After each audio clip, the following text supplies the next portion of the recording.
Wow, I had a look at the registration from everyone, and I could see that you're coming from all over the world.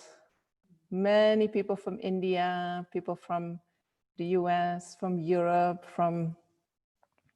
it's quite, it's nice to see. I hope you're all doing well.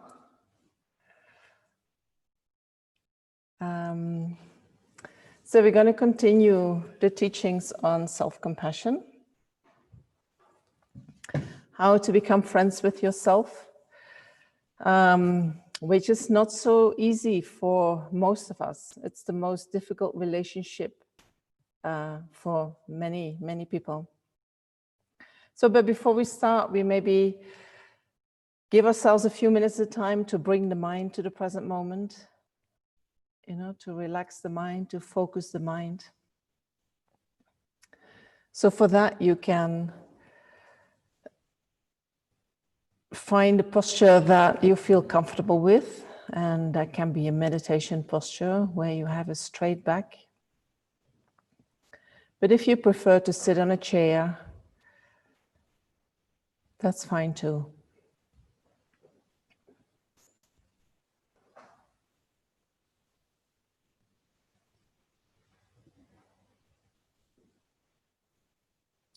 The main thing is that you feel comfortable.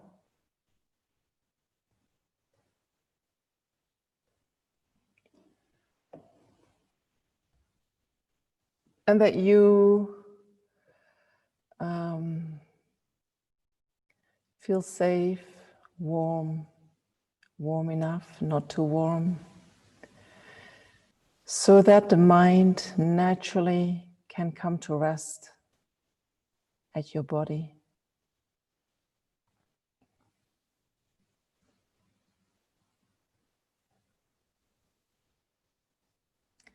Or if you prefer, at your breath.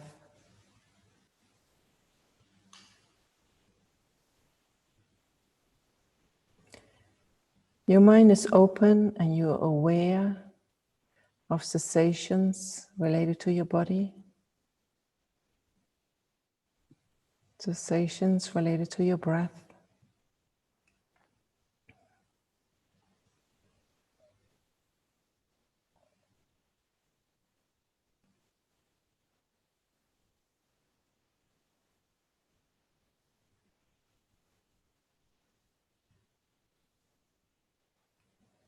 And when the mind is with the body, we can let all the thoughts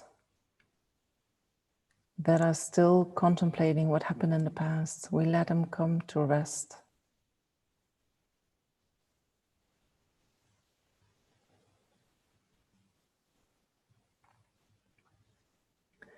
And all the thoughts that are already preparing for the future, they also come to rest when we are aware of the body and aware of the breath.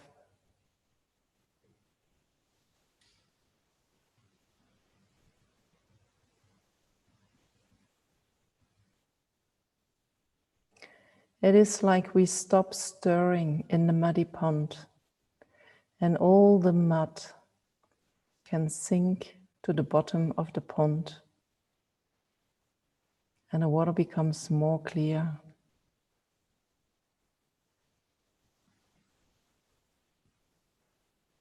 It's not moving anymore. It's not cloudy anymore.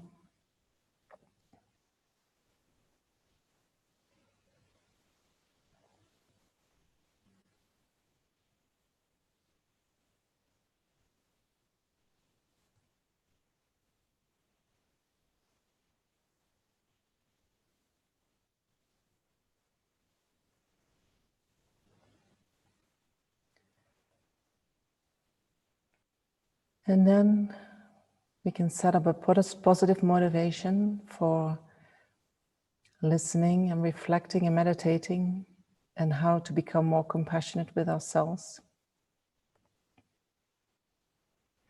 By thinking that if we have more capacity to connect with our inner potential of love, compassion, and wisdom,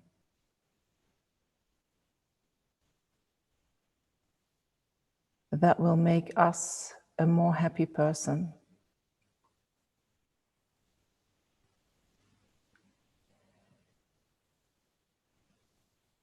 And then we can wish that that might become a cause for us to be of greatest benefit to everyone around us, to all sentient beings.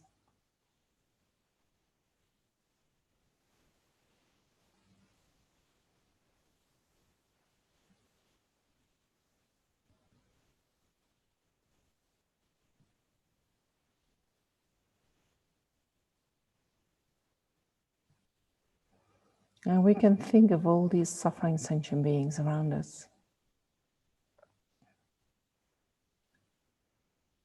Human beings, animals, beings that we can't see but who are connected to nature.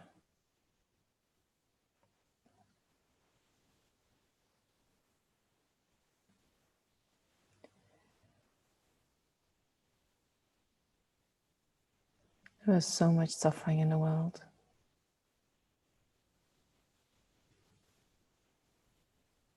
Which means that there is such a need for compassion.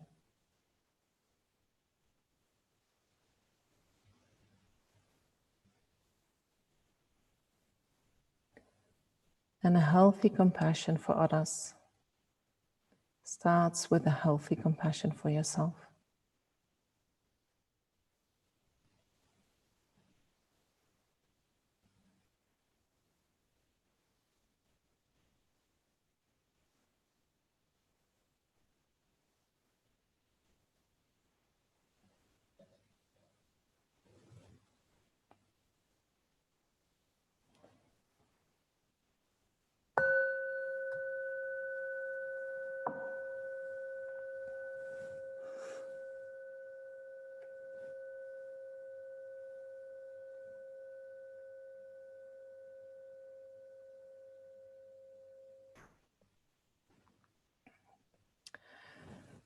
So before we go into the new material, I will give a little summary of what we have been doing in the first 3 days as a reminder, as a refresher. And maybe there are people who are joining today, they get a very quick update. And if you want to go deeper into the things I'm saying in the summary, you can watch the videos on YouTube. So far we have been discussing what is self-compassion and what is self-compassion not. And in that context, we have spoken about the potential of the mind, the limitless potential for wisdom and compassion. We have that because the mind is by nature pure. And after that, we started looking into where does our lack of self-compassion come from? And so to understand that, we looked in general, how do we find happiness? And how do we find freedom from suffering? And so then we had to see that we find happiness by following our pleasant feelings with attachment. And we try to be free from suffering, or we try to avoid unpleasant feelings. No, we try to be free from suffering by avoiding unpleasant feelings, by following our aversion. And if the unpleasant feelings are very strong, by reacting with anger. And so in that context, I showed you a document with 4 what we call the worldly dharmas that are a condition for pleasant feelings to arise. And 4 that we try to avoid, 4 worldly dharmas that we try to avoid because they are connected to experiencing unpleasant feelings. Can you remember these 4 in an orange column and 4 in the blue column? You can find that file in the Dropbox, and then you can review that. And so what we saw is that what we try to do, we try to engage with the things that causes a pleasant feeling to arise. We think that they cause pleasant feelings to arise. And what we do is we try to avoid, or we try to separate from the things that we associate with unpleasant feelings. And so we believe if we just stay in the good side of life, if we stay with all the good experiences and we stay away from the negative experiences, then we are successful, then we have a very good life. Right? That's the way how we engage every day in wanting to be happy, feeling good, and making sure that we are avoiding things that cause us to feel not so good. And so then we looked into both in the sense of, if you have a very strong craving for one, what that is going to do is that when you get the opposite, you're going to suffer hugely. Right? If you have very strong craving for all these pleasant experiences, whether they're coming about due to the pleasures and dependence on the six senses, or whether you are the constant craving for comfort or hearing pleasant sounds, if you're used to getting that, and the moment you don't get that, even if it is a tiny small thing, it can be huge for you because you're so used to indulging in the pleasant feelings and being attached to these pleasant feelings. And that can disturb the mind a lot. Also, if we have strong aversion for one of these unpleasant feelings or conditions that give unpleasant feelings, then the attachment to the opposite is also very strong. We need to have it in order to feel good. So we create a kind of duality. This part of life is good, this part of life is not good. I'm going to try to stay as much as I can on the good side. And I'm trying as good as I can to avoid the negative side. That in itself causes so many problems in the mind. It causes so much stress in the mind, anxiety in the mind, depression in the mind. That's the cause of our suffering that we are creating every day. And to us, it appears as this is going to make us more happy, and this is going to help us to be free from suffering.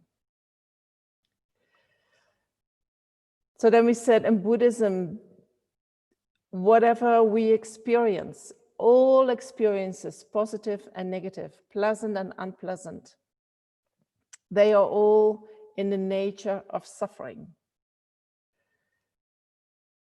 Reacting to them moment to moment with attachment and aversion is not bringing us a peaceful and calm mind. So then last time we looked into then how can we find freedom from suffering? How do we do that? And so in order to know how to be free from suffering, we have to understand what suffering refers to. For us, suffering is the suffering of pain. I do not feel well. I'm hurting. That something that really causes pain, you know, or dying or being sick. We know this is suffering. But in Buddhism, we say that is only the most superficial level of suffering. That's what we call the suffering of pain, or the suffering of suffering. But then there are two more levels of suffering according to Buddhism, or two types of suffering. One is the suffering of change, which refers to all the pleasurable experiences that we have. And so the pleasurable experiences and the displeasure, for Buddhism, they're just two sides of the same coin. Both are part of our existence, and both are in the nature of suffering. So then I give you an example about, what was it on? Was it the sun and the shade? I'm not sure. That we have, you know, when you're feeling cold, you're inside, and outside the sun is shining, then at a certain point you feel like, I want to go out in the sun. And the moment you get out in the sun, it's so pleasurable. Oh, so nice being in the sun, you know. Then at a certain point, the pleasure of being in the sun starts to turn into suffering, because it starts to become actually a little bit hot. And so then you decide, oh, I have to go back in the shade because I'm too hot in the sun. And the moment you go back in this shade, you feel this relief, like, oh yeah, this is pleasant. But then when you stay in the shade, at a certain point, that pleasantness that you experience in the beginning starts to change into suffering again. So Buddhism says the pleasure that we experience is not pleasure by nature, but it is actually, it is the moment that the suffering of one type of experience fades or stops, and the suffering of another experience starts. That we experience as pleasure. So the moment that I walk into the sun, the suffering of being in the shade stops. And the suffering of being in the sun is about to begin. At that moment, I feel, wow, this is so nice. But then when I stay in that experience, the suffering slowly starts to go up. And at a certain point, we start to feel it as suffering, in the sense that we think, I have to get out of the sun, it's too hot. The moment I'm getting out of the sun, the suffering of being in the sun is finished, and the suffering of being in the shade is about to begin. That we feel as pleasure. So Buddhism says all experiences that we have within our conditioned existence, they are all in the nature of suffering.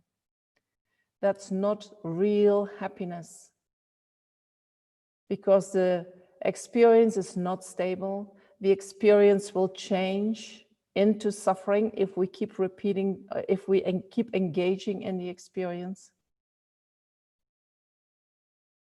Therefore, it's not real happiness.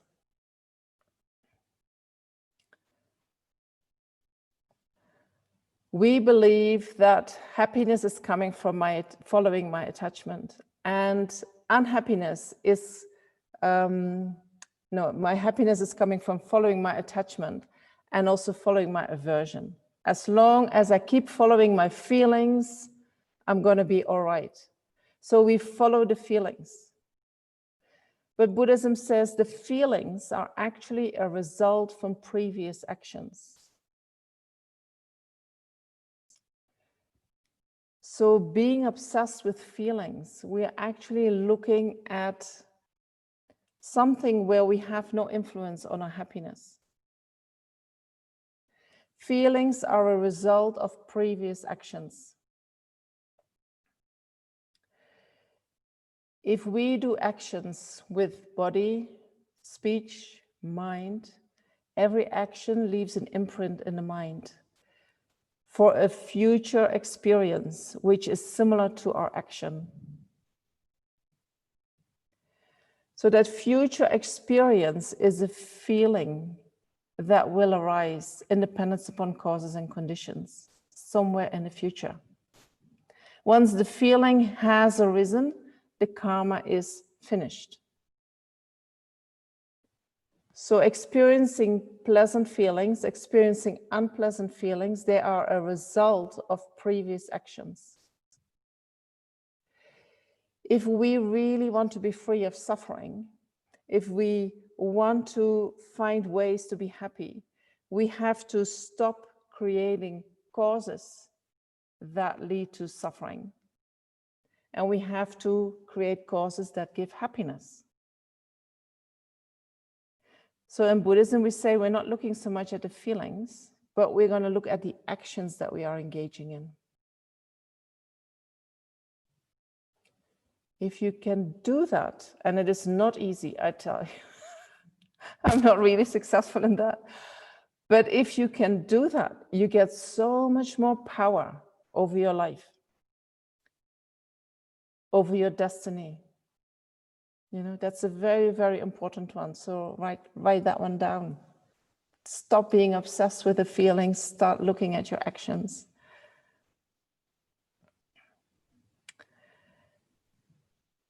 So that's the suffering of change, the second type of suffering. And then there is a third type of suffering, which is the suffering of conditioned existence.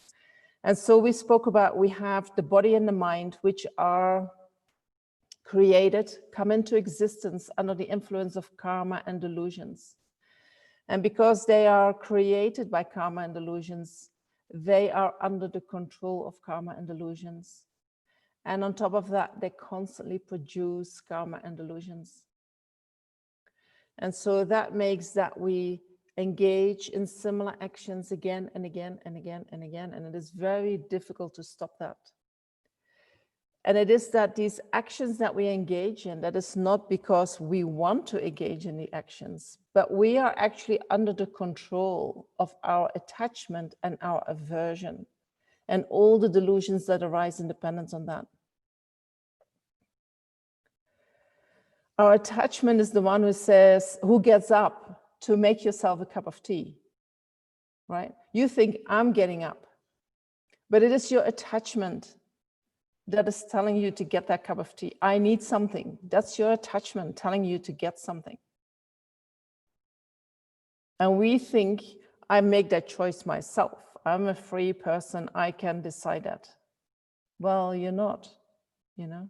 If you really look into your mind, if you would be really free, you could just keep sitting and say, okay, although I feel the need arising in my mind, I'm not going to follow that. How long can you do that?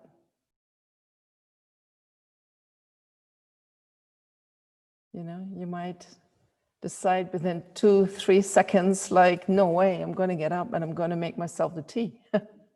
Why would I wait? Right? But real freedom means that you are aware of needs, you are aware of things that you don't like, but you're not so reactive.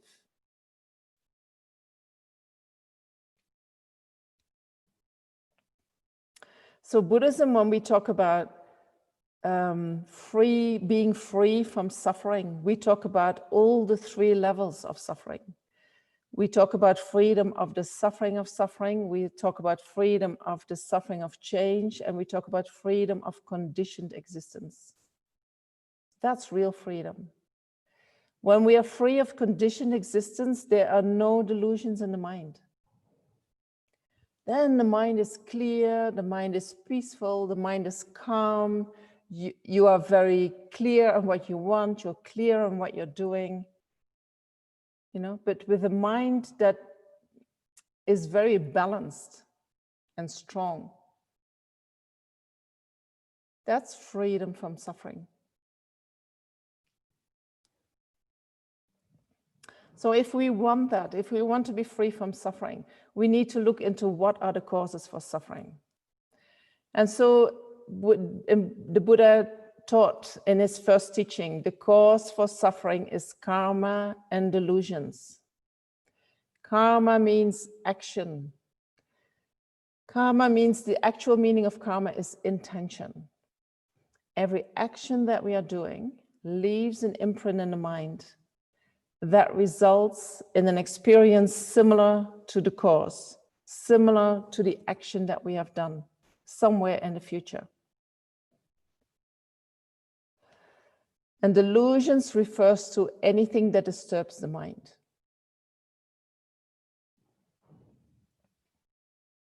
Sometimes we call them disturbing emotions. Sometimes we call them negative emotions. Okay, so if we say actions and delusions create our suffering, then we can say, okay, what kind of actions create suffering? So in terms of the suffering of suffering, these are actions, these are experiences where we suffer, right? So what is the cause of suffering experiences? Is having done something similar in the past. So we say having harmed others is the cause for our own suffering. And then Buddhism talks about the 10 non-virtuous actions. These actions, you know, whatever negative actions there are, they are all somehow contained within the 10 non-virtuous actions. They are like a guidance to how we can look at our actions.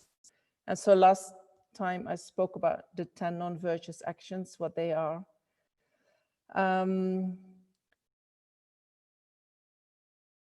And so we can say in general, whatever we give out, it's going to come back to us. If somebody is very rude to me, I can complain that that person is so rude, or I can say the fact that it happens to me means that I must have been rude in the past, maybe to that person. Now it's coming back.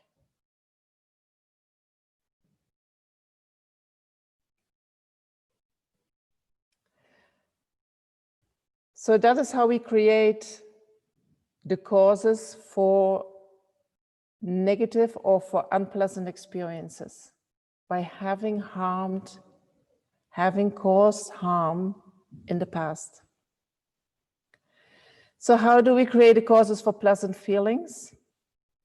By engaging in virtuous actions, by engaging in actions that are of benefit to others, that are that others experience as beneficial. So with virtuous actions, we create the causes for future happiness. But then even at the time we engage in virtuous actions, also then pleasant feelings arise in the mind. Right? If I engage in the action of giving, if I give something truly from the heart with the intention to give freely, gives me happy feeling. Right? But it is a different happy feeling than that comes when I start craving.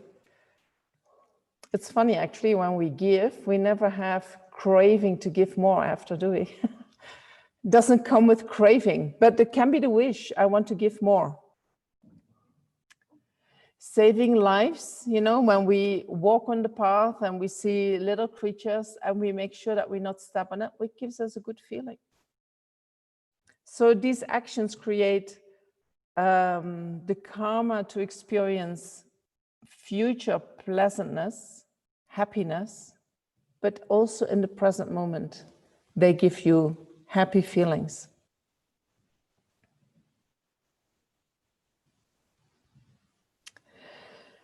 So if it is like that, if virtuous actions give us pleasant feelings in the moment, how come that we do not engage in them more often? Because it's not so easy to engage in positive actions. How come?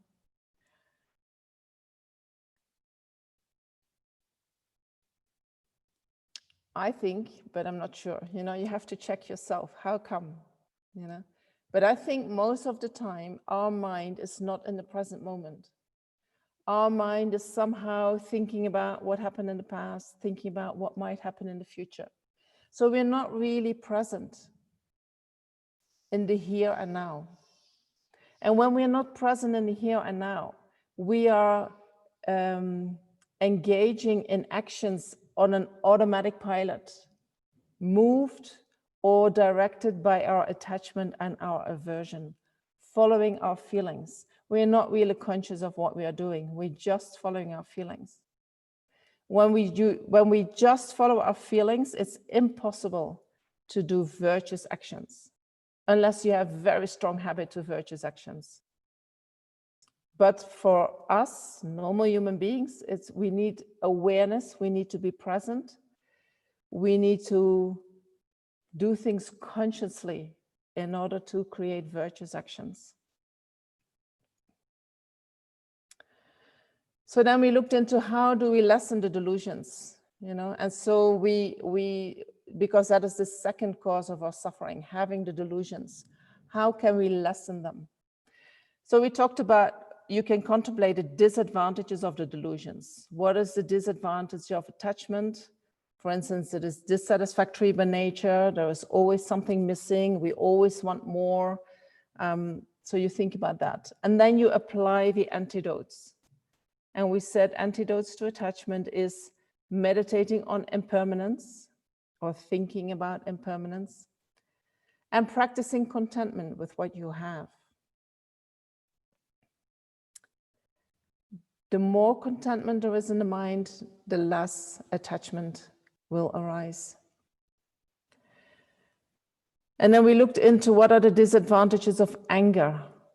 Anger, which is when there is a lot of aversion in the mind, anger arises. And the mind of anger makes us already unhappy. And so when we start engaging in actions independent upon anger,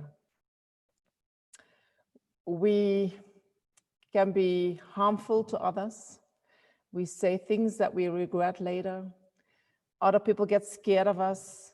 We ruin relationships, you know, even good relationships. When we get really angry at the person, you really damage your relationship. It's not easy to go back to where you were before the outburst of anger.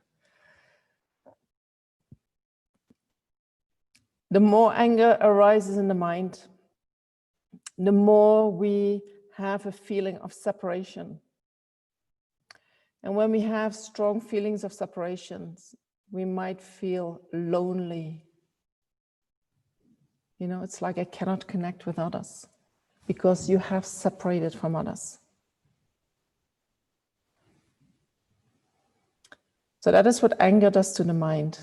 And we all do that, you know, don't beat yourself up. These are things that arise in our mind. We are just looking at it in order to see what is going on. And then, you know, once we have seen how what just pops up in the mind naturally is actually very unhealthy for us and not helpful for us. Once you see that really clearly, you can do things differently. And some people feel that listening to these teachings is very confronting because, you know, you're seeing aspects of yourself that you do not like and that you do not wish for. But that is just how the mind works due to our ignorance, you know. It's not that you can blame yourself for that. It's, you know, so stay gentle with yourself. So I mentioned very shortly the antidotes to anger, which is patience and loving kindness.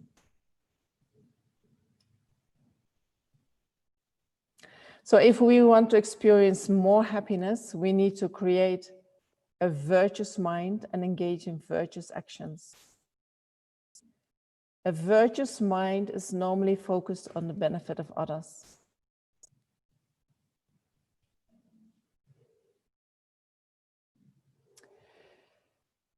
So now we know how to act in a way that we do not create the causes for suffering. We know how we can diminish the delusions. And then we still have to look into what about conditioned existence, right? How do we free ourselves from conditioned existence? Because we keep repeating the same thing over and over and over again, because we have this body created by karma and delusions, and the karma and delusions, they appear all the time. And then, yes, it is very good to diminish the delusions and to change karma, but you're still in conditioned existence. So what do we do about that?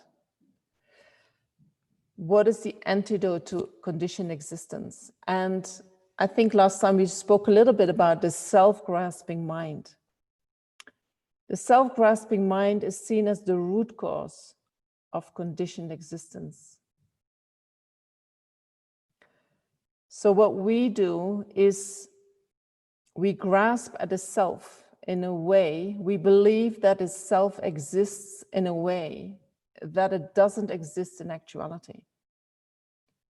The way the self appears to us is as if it is more permanent, more unitary, more independent than it exists in actuality.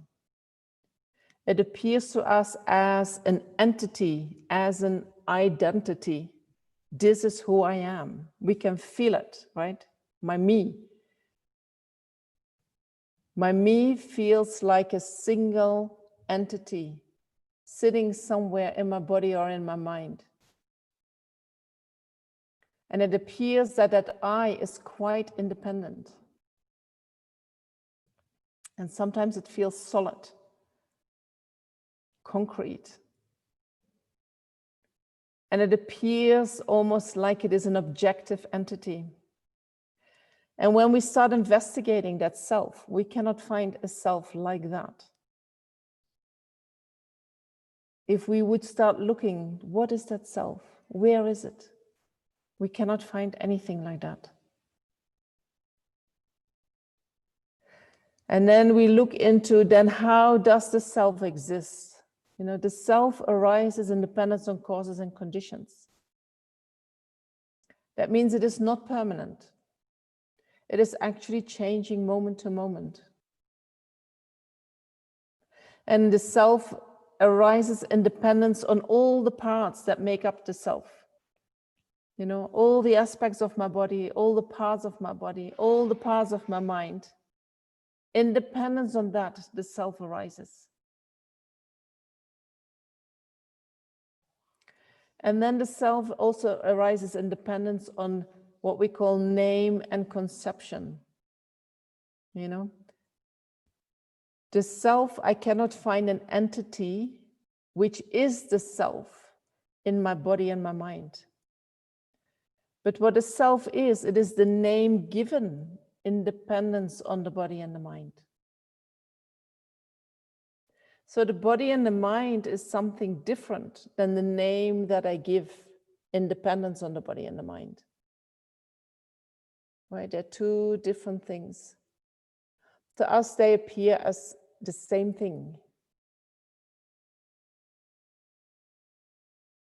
So in order to free ourselves from conditioned existence, we have to start thinking about the nature of reality, how things appear to us and how they exist in actuality. And we call that in Buddhism, we have to study emptiness.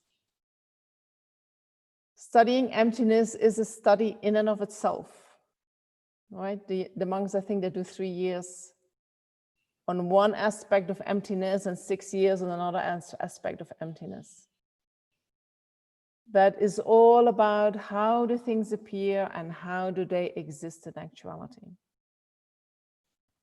Studying about that, just the study about that, makes already that delusions do not arise in the mind. You know, thinking about it makes that the delusions cannot arise in the mind. So even if you don't get it, and even if you think, oh, no, that's not mine, it is very, they say it is very helpful to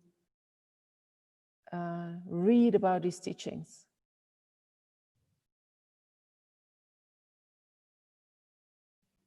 So this is how we can really find freedom from suffering. And if we are serious about self-compassion, you know, you have to go deeper than just wanting to be free of the suffering of suffering. You have to really take care of yourself on all levels, you know, because as long as you just take care of, I want to be free of the suffering of suffering, you do exactly the same as what you always have been doing, and you know it doesn't bring you what you want, what you're really longing for.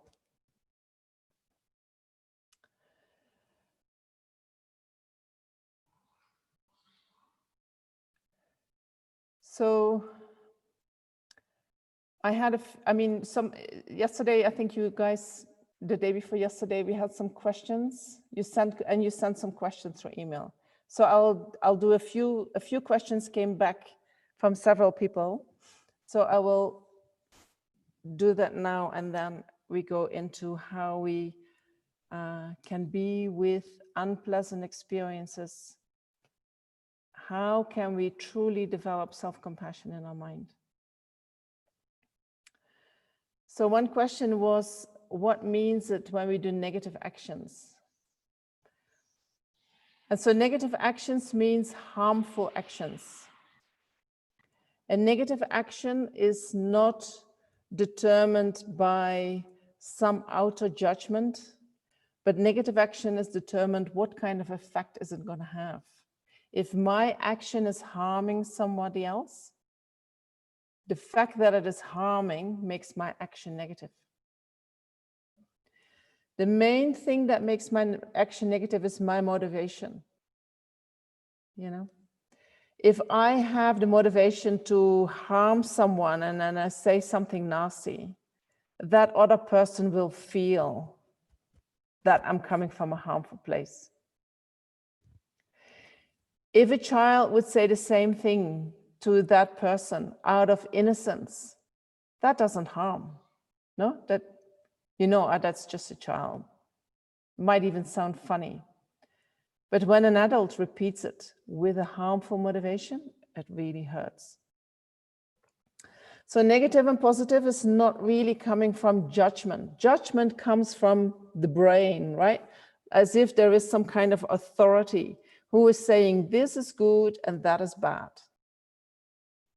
That kind of authority doesn't exist in Buddhism.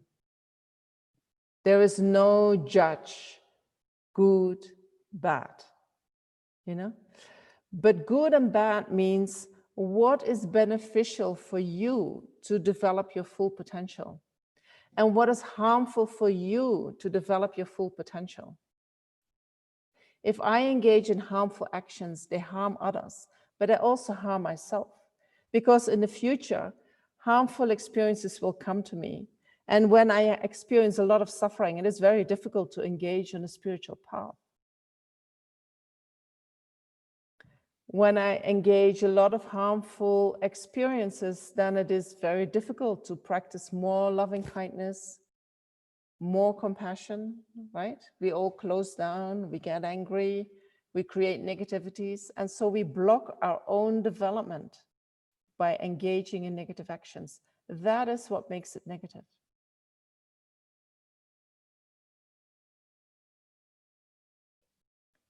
Positive action is the same. What is positive? What is helpful for me to develop my potential for wisdom and compassion more and more?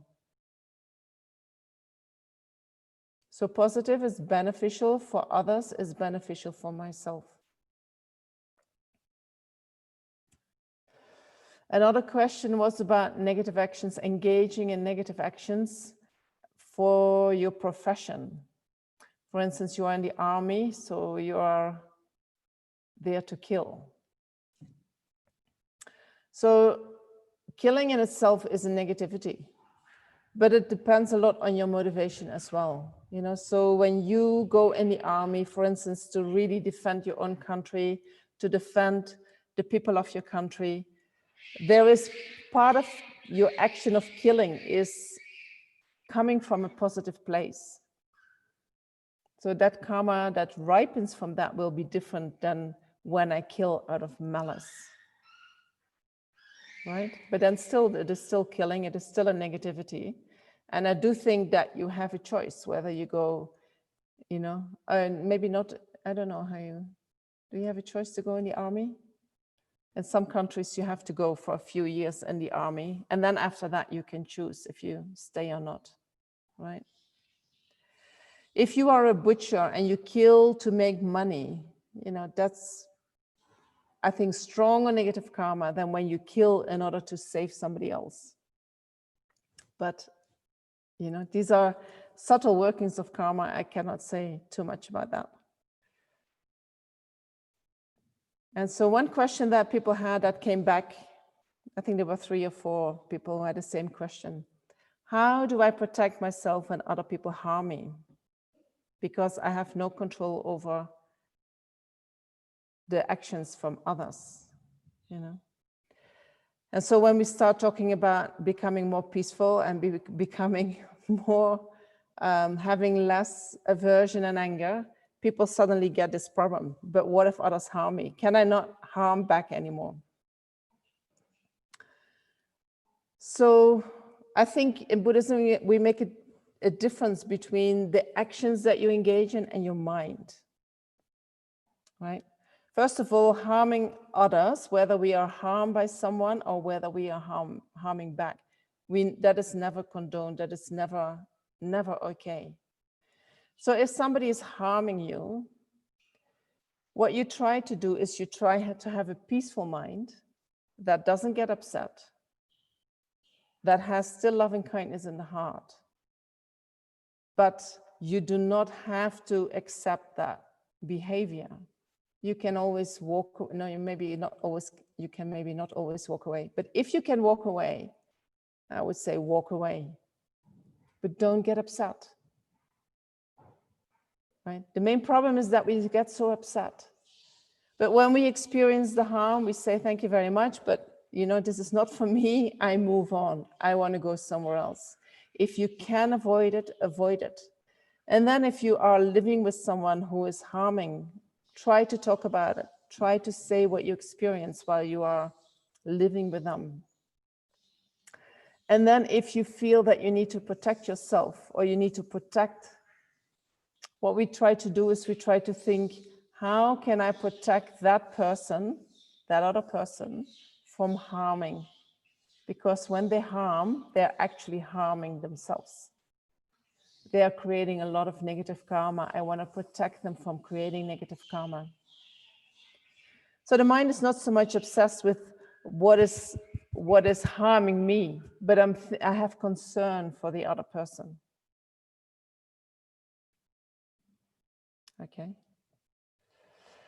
So if you want to know more about how to have calm mind, even when you get harmed, that is not a quality that arises naturally. We have to practice patience. And there is a book from Shantideva, the Bodhisattvacharya, and I will write the title in a document that goes in the chat box. In chapter 6, there is a whole chapter on how you can think in a way that helps the mind to develop patience. If there is patience in the mind, we are undisturbed no matter what happens to us. It's a very precious mind. That doesn't mean having no reaction in the mind, doesn't mean that we accept what happens. Right? When there is patience in the mind, there is also a lot of wisdom in the mind. There is also a lot of loving kindness in the mind. If you see you're in an unhealthy situation, you can walk away, not from aversion, which disturbs the mind, but with your wisdom mind that says, this is not healthy. Okay. So I'm going to leave it like that for now, because I want to go into what we do when we experience suffering. How do we gonna relate to suffering experiences or unpleasant experiences in a different way than we have been doing so far? If we do not know how to do that, we could already say probably then your self-compassion is not so high.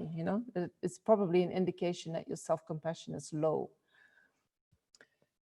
If your self-compassion is low, what we do is that we are more likely to say, for instance, at the end of a bad day, well, I'm a loser, or my life is really screwed up. Or if we think about something that we have done and where we failed, we might think, oh my gosh, I wish I could die. Very low thoughts about ourselves. Like we're hopeless, it's never going to happen for us. And when somebody gives us some kind of feedback of what we have been doing, we might get very upset, very defensive. These are signs that your self-compassion is low. And they have done, this is coming from research that they have done, right? I'm not making this up. In that research, they also asked people to give a little speech, and when you have to give a little speech, there is stress in the mind. And so then, depending on how much self-compassion you have, that is going to influence what you're doing. And what I found is that when you have low self-compassion, somehow the people who are listening to you, they do not react so positively to you as to people who have good self-compassion. And so then you feel that. And then you go more down, and then the public feels it even more. And so you get a little bit in a vicious circle, which makes that even more difficult to come out of that. I think same with children. If you have children who have very low self-compassion, they are, sometimes I wonder if they are more susceptible to bullying. That these are the ones who get bullied easier. They do not stand up for themselves. They just in themselves, oh, it hurts so much, it hurts so much, hurts so much. But they cannot stand up confidently for themselves and say, back off, And so when things happen to us and we have low self-compassion, also we make it often about me, you know, something is wrong with me. Or I can never find friends, something doesn't work in me, you know. We don't see it as an experience of life. We see it as something from me. So we have strong negative judgments. I'm stupid, I'm a loser, I suck. We could also say, I had trouble doing that, or I feel embarrassed doing that. Right? But with people with low self-compassion, they judge quite harshly.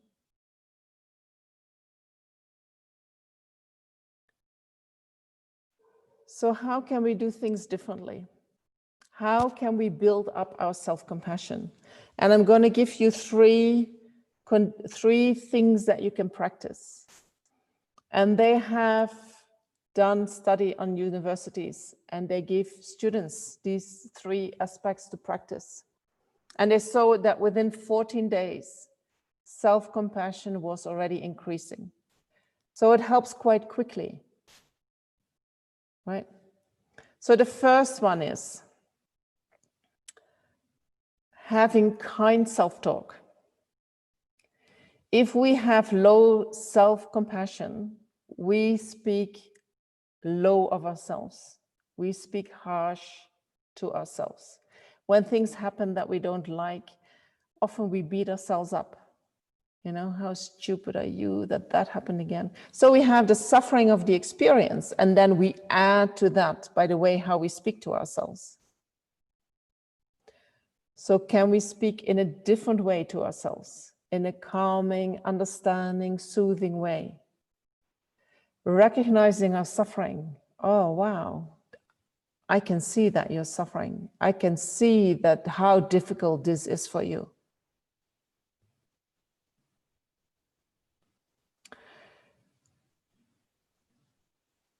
Sometimes it helps, you know, if you think, well, I have no idea how to do that.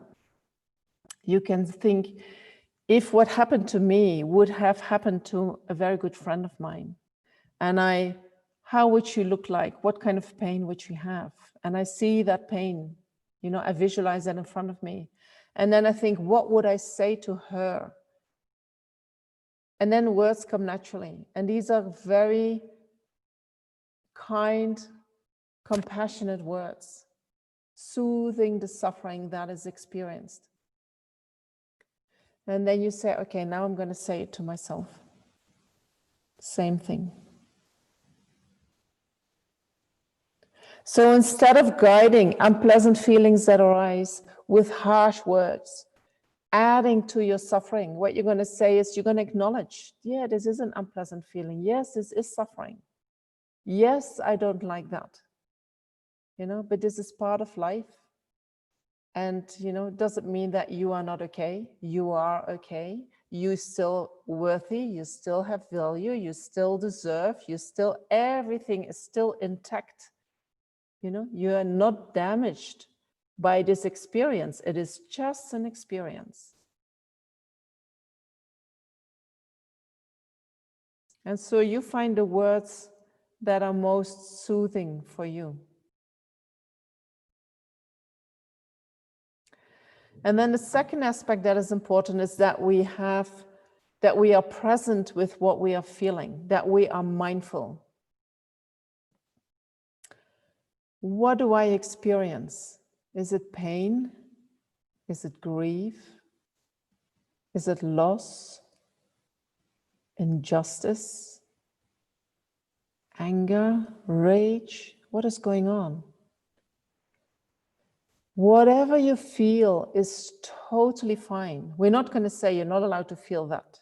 You're not allowed to do that. No, whatever is arising in the mind, you allow that to arise. And you are with that. And it is as if you hold the container in which the experiences arise. And that container,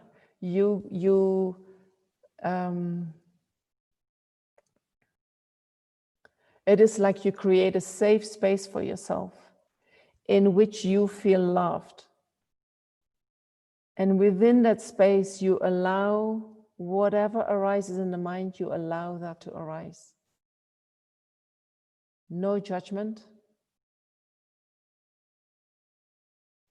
just acceptance, you know.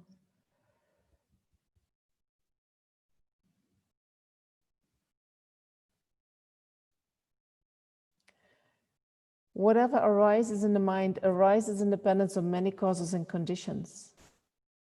When certain causes and conditions come together, strong feelings can arise, strong reactions like anger, like rage can arise. Because we are in conditioned existence, we all have the capacity for that. We cannot say, I would never kill. I would never do this. You cannot say that. We have the potential to do everything. When causes and conditions come together, anything can arise. Right? When negative feelings arise, when reactions like anger and rage arise, they represent a lot of suffering. And what we normally do, we put a lid on that. We do not want to feel it.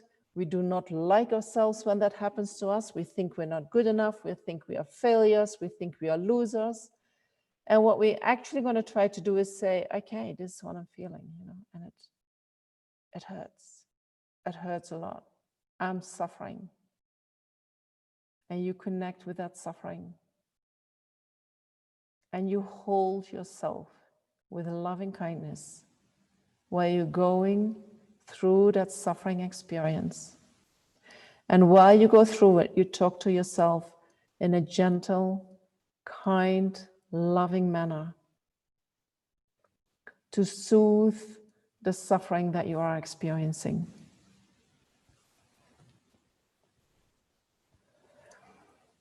And then the third one is when we have negative experiences, when we have suffering experiences, often we get caught up in them. You know, it feels like, and I think it's maybe related to the aversion that comes very soon after that. Aversion, and then from there anger, gives us a feeling of separation.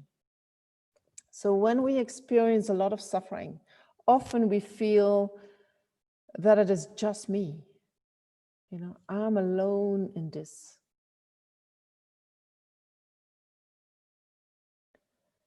There is the biggest loneliness. Yeah. So then what can help is that we remember that what we are experiencing is actually a human experience. And we are not the only human beings who are having this kind of experience. There are so many humans out there who experience similar things than us. Some much worse than us, you know, but you reach out instead of holding yourself in this little, how to say, we lock ourselves up, right, in our suffering. We do not want to connect with anyone. We do not want to think about anyone as just poor me, poor me.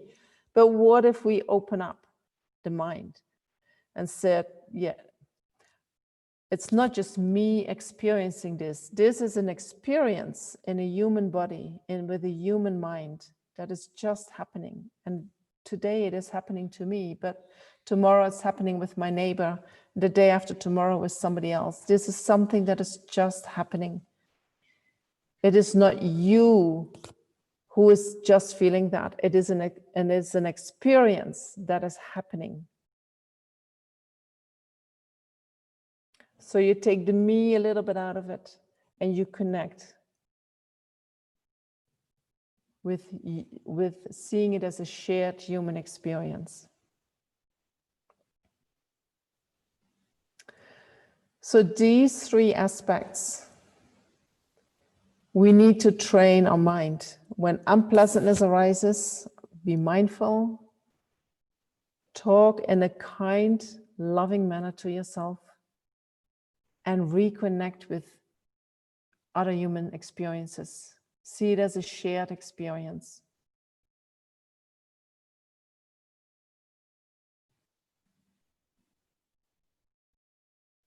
Okay. So if we are able to apply this and we develop more self-compassion, then you will notice that you will get less stuck in self-judgment or feeling defeated when we experience setbacks. When we have more self-compassion, we will relate very differently with disappointment and failures. You know, it is just something that happens. If we have more self-compassion, we become less afraid to make mistakes. We have more willingness to learn from what is going on. You know, oh, something goes wrong. And it's not anymore, oh, I did the wrong thing and how stupid, but something went wrong. You know, how can I do things differently so that next time maybe things go better? So self-compassion makes us more resilient when there are challenges, you know. When we have a lot of compassion and self-compassion and there are challenges, we are willing to go for it. When you have low self-compassion, it's like, oh no, you know, you just perceive suffering. It's like, no, I'm not going to go there. But if you can deal with suffering experiences, you're not so afraid anymore. Right? Because you know, I can handle this. I know what to do with this. Just having an unpleasant feeling is not going to push you out of the way. It's not going to make you run away. You're just going to confront it because you know what to do with it.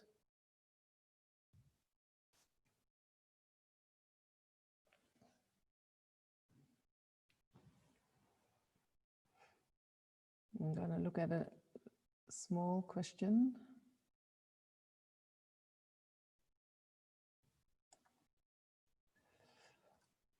So somebody says, if we practice giving and we think it is from the heart, but then there is an expectation when we give, is that bad karma? So giving is good karma. When you give, it's good karma. Then your expectation means that you do not unconditionally give. So in the text on the middle way, where Chandrakirti talks about emptiness, he talks about even when you give with a bad motivation, the result is still that you will receive resources somewhere in the future. So yes, motivation is important. Yes, if you have a pure motivation, then your actions will have more effect. But if you give, even with a negative motivation, or even because you want to have something back, it seems that it still ripens in getting resources. So it's still worthwhile to do. You know, don't hold back, even if your motivation is not 100% pure. Let me see if there's one more.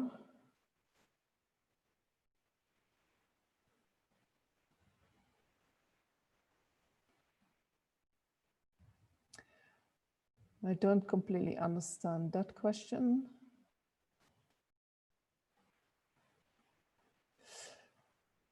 So how do we help someone who is not willing to help themselves and are destroying themselves? Can you? You know already you cannot help them. That's why you ask. You think maybe I have some kind of miracle. I do not. If somebody really doesn't want to change, no matter what you're going to do, it's not going to happen. Change can only come because I want to change.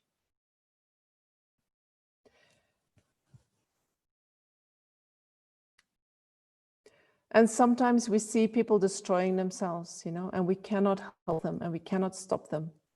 But what we can do is we can help ourselves, and we can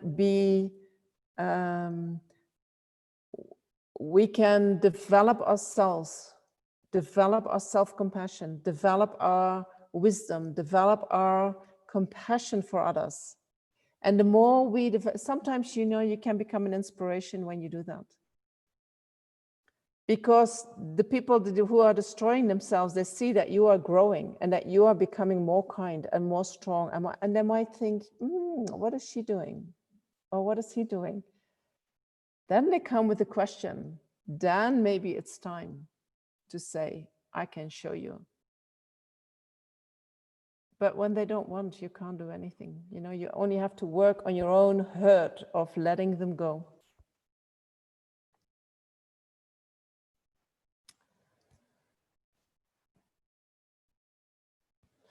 So if we find little creatures, it's very interesting, the question that always come. You know, we talk about we stop killing. And then we say, but what if there's a creature and has a broken leg, and shall I just kill it, or what do I do?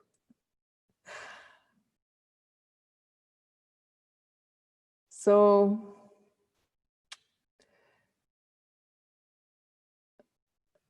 and I will repeat the 3 points that we need to practice in order to develop self-compassion. I will go there. So if you see a creature that is suffering, I don't know, in Buddhism, we believe that it is better to let anyone die naturally instead of forcing death, because sometimes some kind of suffering karma is finishing. And so then with death, that karma is totally finished, and then they can start fresh. But if we kill someone within a suffering experience, in the middle of a suffering experience, then that suffering experience is not finished. And so then where are they going next? You don't know.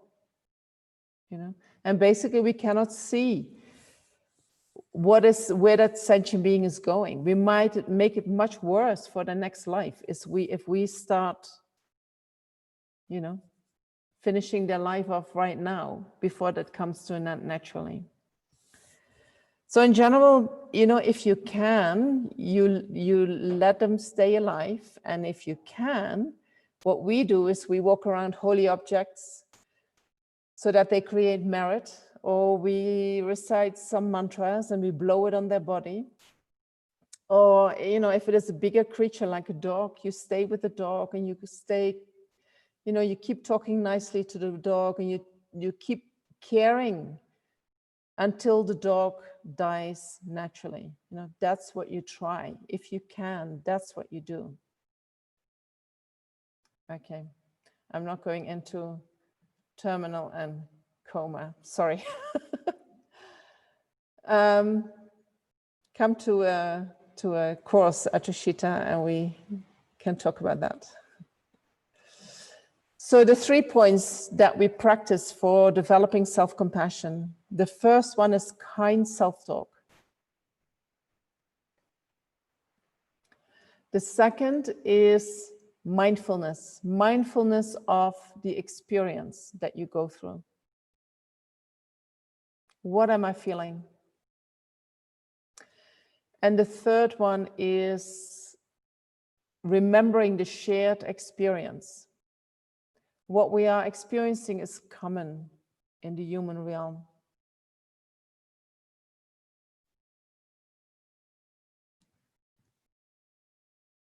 Okay. So the next 2 days, what I would like to do is I'm going to talk about resistance to negative experiences and how to let that go. You know, because the self-compassion you can apply to the experiences that you have in the present moment. But we have been in samsara for a long time, you know, and so we might have walked away from negative experiences for quite a long time. And that becomes visible by a resistance. So we talk about how does it show itself, and then what do we do? And we will talk about looking into a little bit deeper into the psychology of lack of self-compassion, and especially to why, you know, the psychology of the people pleaser.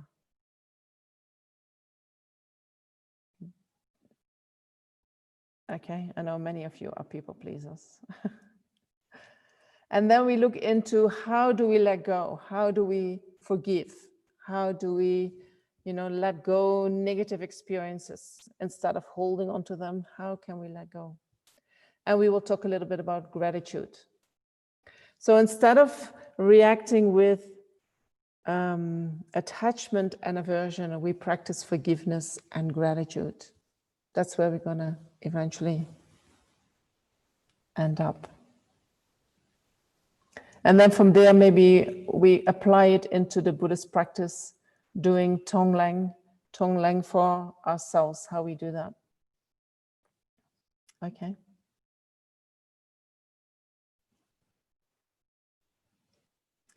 So I will see your questions that I haven't answered, and I'm not saying that I answer every question, but I will see them, and I will see if I integrate it in the teachings of the next 2 days. If you have questions that come up tomorrow morning, you can always send them to Tushita, and I will get them then.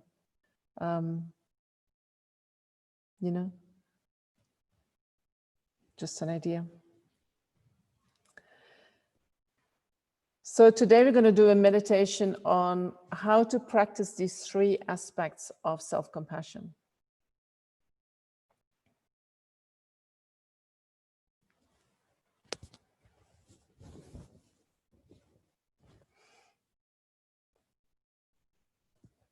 Okay.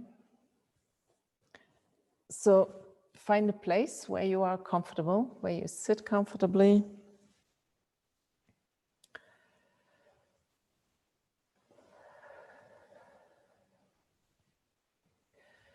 And maybe you need to take a few deep breaths, letting go whatever you heard today, clearing your mind.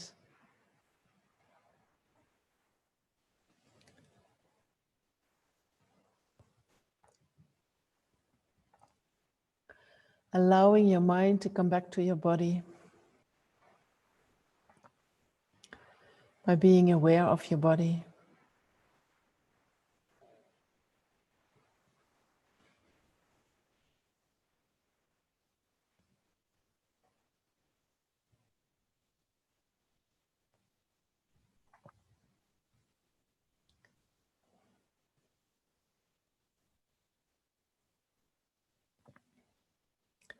And then focus a few minutes on your breath by observing the rising and falling of your abdomen every time you breathe in and breathe out.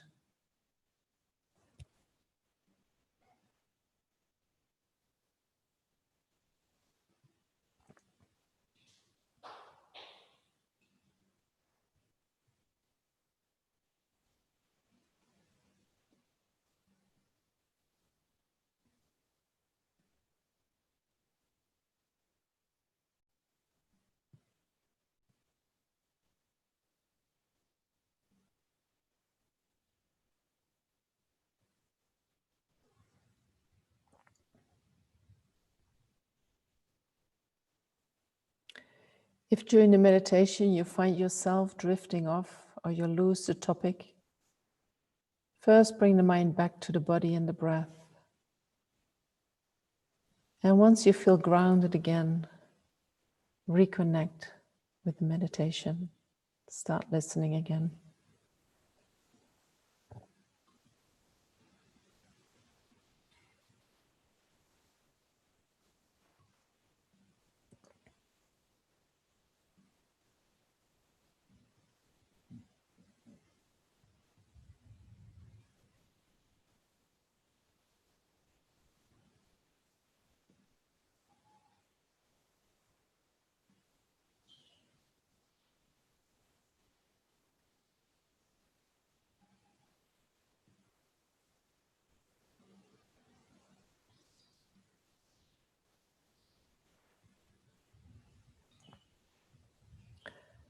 And then create a safe space for yourself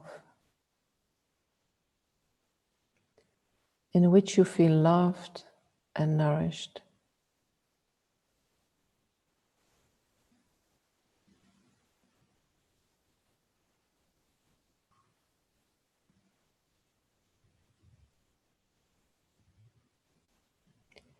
In which you accept whatever arises in the mind. without any judgment.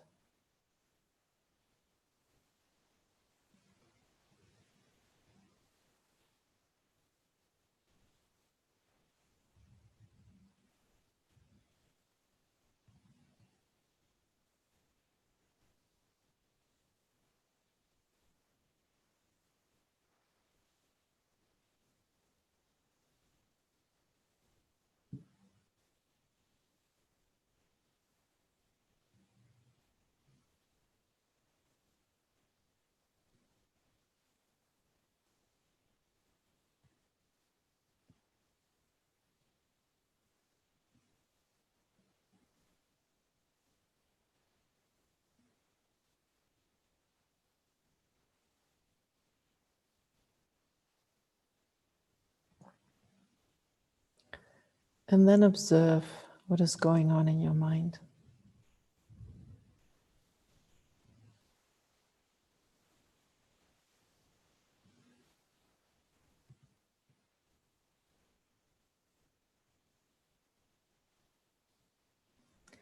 And take your mind back to an unpleasant experience that you went through recently. Don't take a very negative experience, but an experience that is slightly unpleasant or maybe middling unpleasant, so that you feel comfortable practicing with that.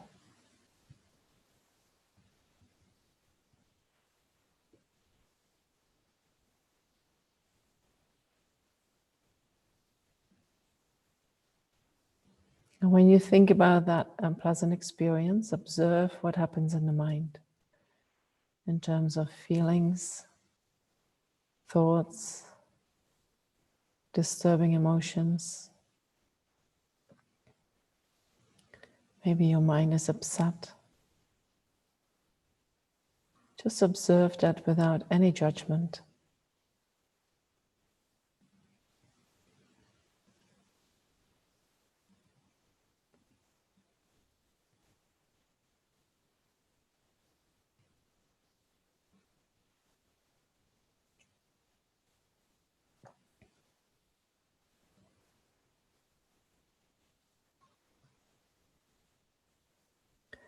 And then focus specifically on the feeling. Be mindful of the feeling.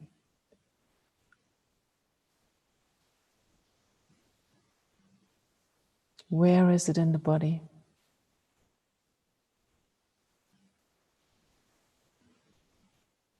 And how does it feel like? Focus on it with a curiosity, and then you investigate. What is that exactly?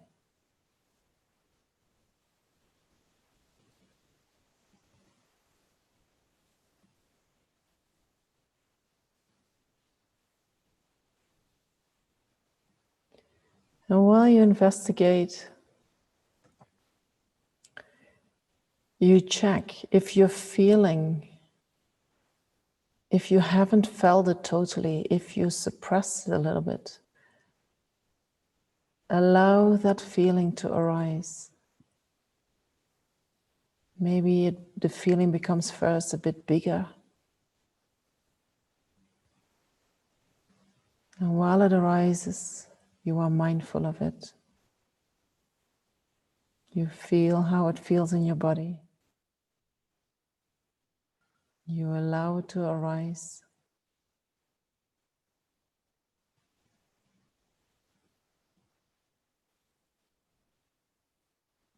And then see what happens.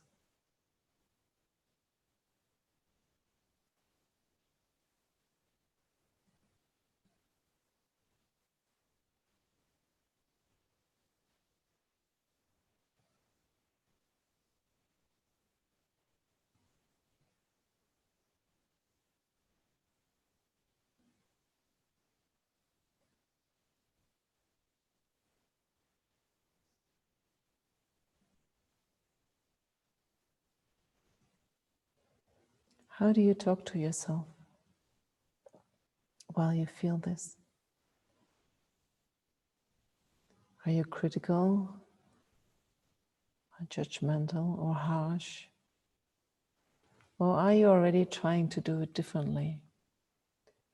Encouraging yourself to feel what you're feeling, to allow the feeling to arise, and to acknowledge the suffering that you experience.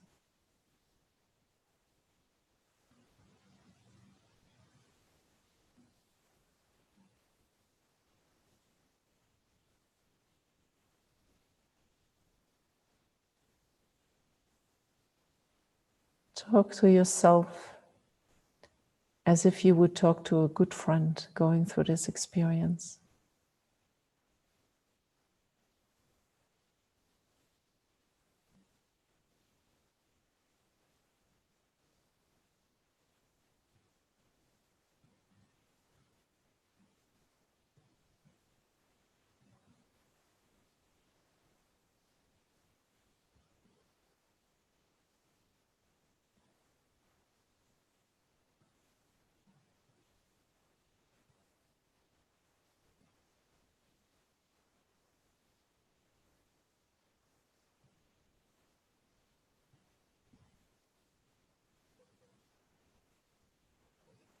Be gentle with yourself.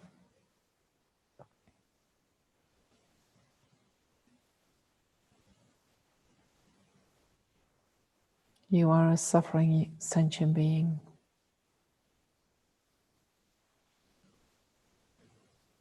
That needs care, connection.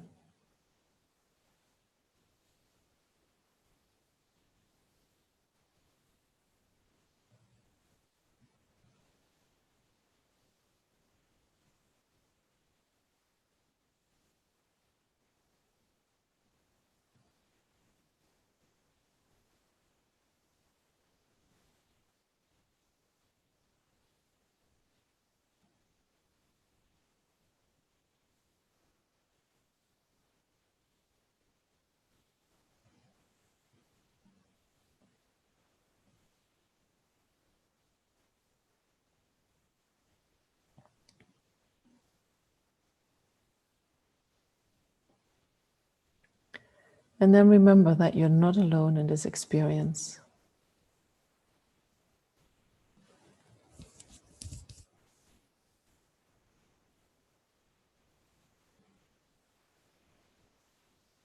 Whatever happened to you is not because of you. It is not personal.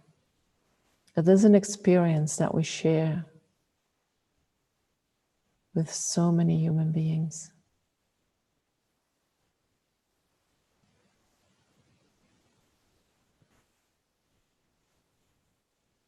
This is just another experience of life.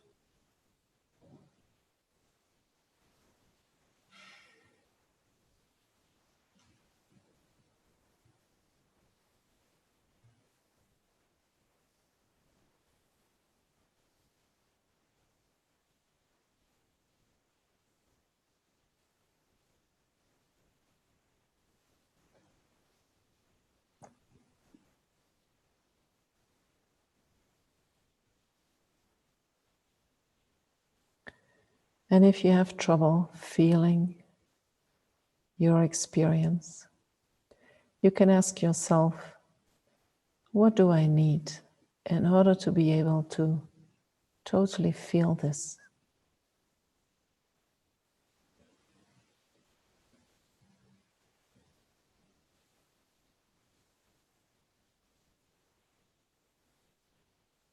And then as something comes to your mind, you visualize that you give that to yourself.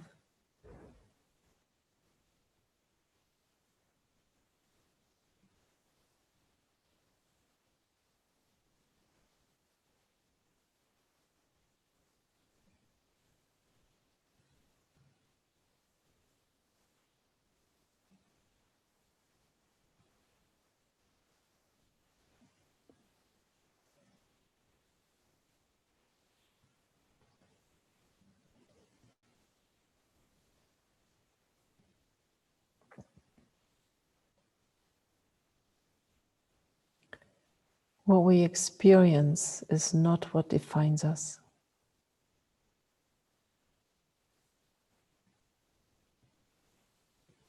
It's not what determines our value.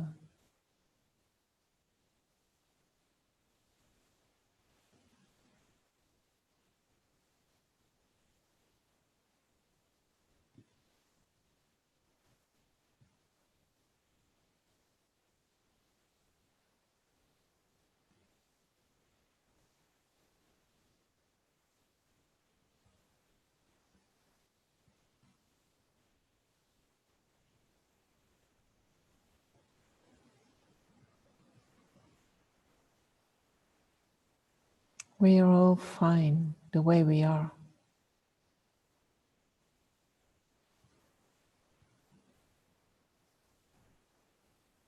And we are all unique, having our own experiences.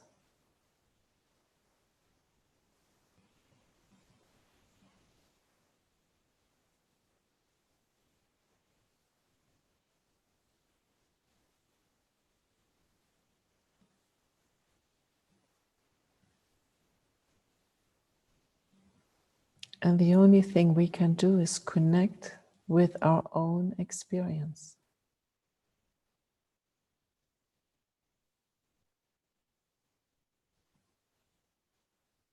That helps us to connect with our life.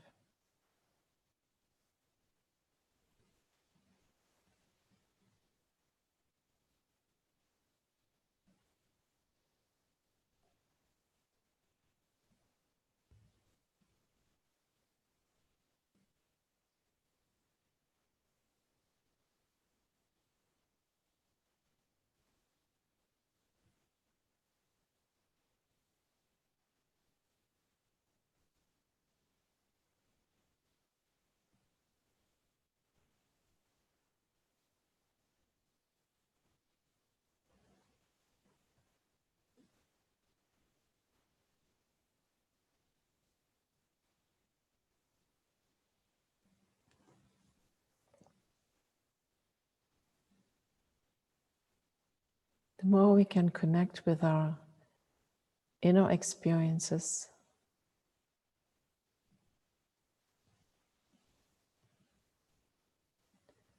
the more we can connect with our wisdom mind.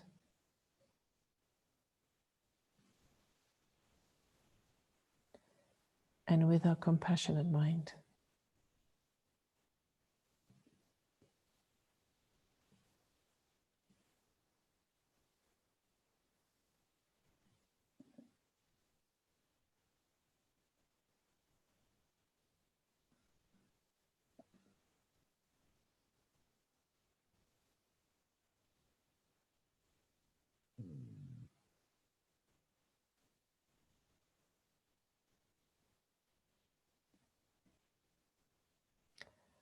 Connecting with negative experiences or unpleasant experiences is like a doorway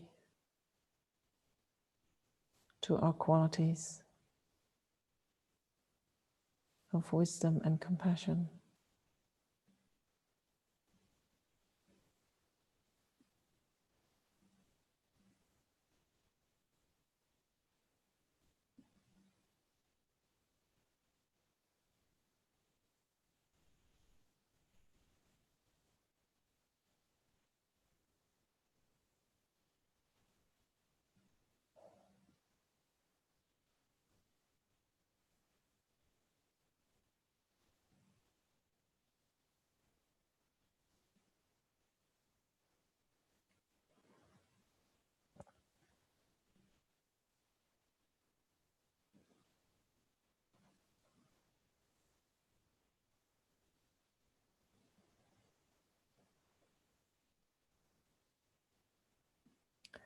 And sometimes we need more than one meditation in order to allow a certain negative experience to fully dissolve. So if that's the case for you, then you can promise yourself that you come back to this at another time.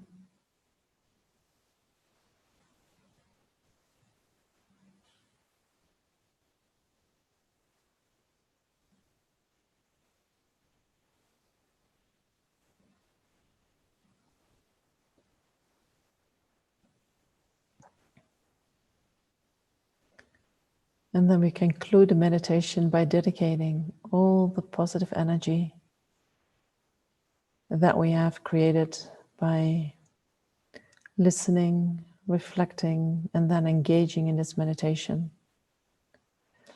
And we can imagine that this positive energy gathers in our heart,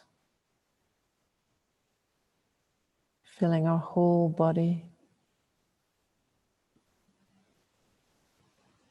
and then overflowing through the crown of our head or through all the pores, whatever works for you, radiating it into space, touching each and every sentient being.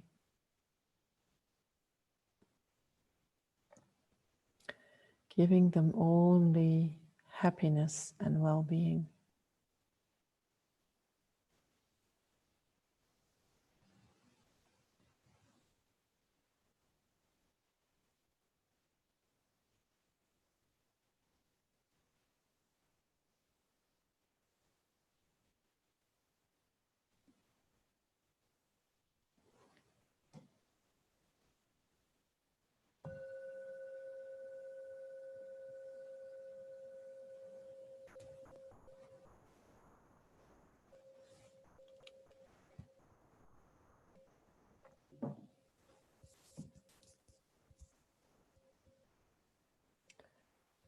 Thank you so much for having been here today. And I hope I'll see you tomorrow, same time. Thank you.